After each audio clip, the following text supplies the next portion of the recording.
welcome to Breathe and Bake. This is our series on the art of mindful cooking, where we talk about a whole variety of things. It could be parts of the cooking process, it could be parts of the eating process, or it can be kind of prep work, other things that go into having a more mindful environment in your kitchen.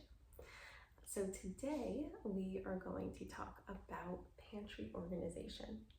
So you might be thinking, what does pantry organization have to do with mindful cooking?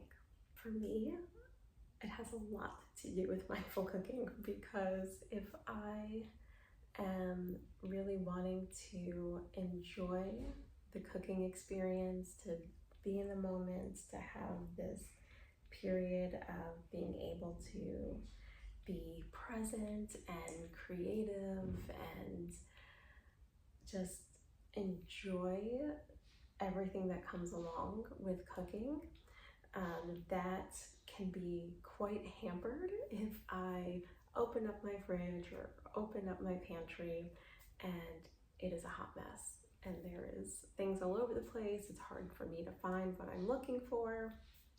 That really takes away from that creative process and puts kind of barriers in the way of it that don't need to be there.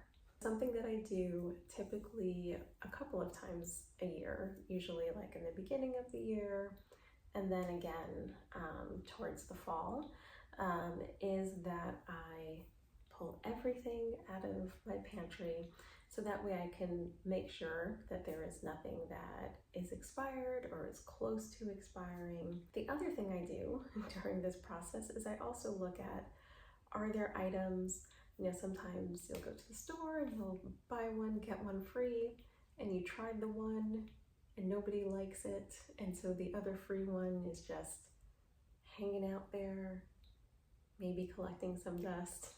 So I take anything that has not been opened that I know that myself or no one in my family will enjoy, and I figure out what to do with those items. For us, it'll be one of two things.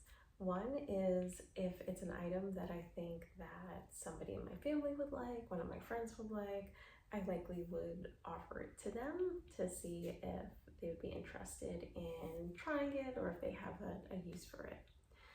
Another way that I would utilize that item is that I would put it aside for when there's going to be a food drive in our neighborhood or at the kids' school. Next up is I try to organize the items as best as I can. I don't have the biggest pantry. A lot of people don't have a huge pantry, but what I try to do is keep themes for shelves. So I have one shelf that is snack items. I have another shelf that has a lot of the staples like rices and dried pastas. And I try to group things together, like sugars are together and sprinkles and decorating items are together. Again, it makes it much easier to find, easier to locate, easier to navigate your pantry and see what's there, and reduces the risk that you're going to rebuy something that you already have. The next suggestion that I have that I utilize is keeping items stored in a way that they're easily visible to you. And that can mean a variety of things. For me, in my pantry, I have a lot of items that are in clear containers, and that helps me see if I have a lot of a particular item or if I'm running very low on another item. Another way that I ensure that I can see items, I have a spice drawer that is low, and it is impossible to read the actual sides of the spices and see what I have. So instead, I have labels on the tops of all of my spices so that when I open the drawer, I can clearly see what I have. When I'm looking at recipes, again, I don't have to worry about overlooking something because it's sitting all the way in the back and I can't read what it says. I'm able to really assess what I have available to me in my pantry. The last tip I will give to keeping an organized pantry is to not overbuy.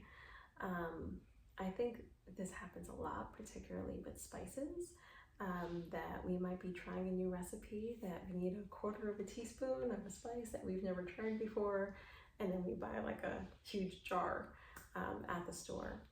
Like many shops now have bulk bins. A shop near me has that option as well with spices. So if you have that available to you, that might be a good way to really try things out before you invest in purchasing a larger item that will be in your pantry for a while. So I hope this was helpful to you and it helps you to keep a sense of calm and organization in the kitchen, helps you to navigate around a bit more easily and to utilize what you have. Thank you so much for joining me, and until next time, take care.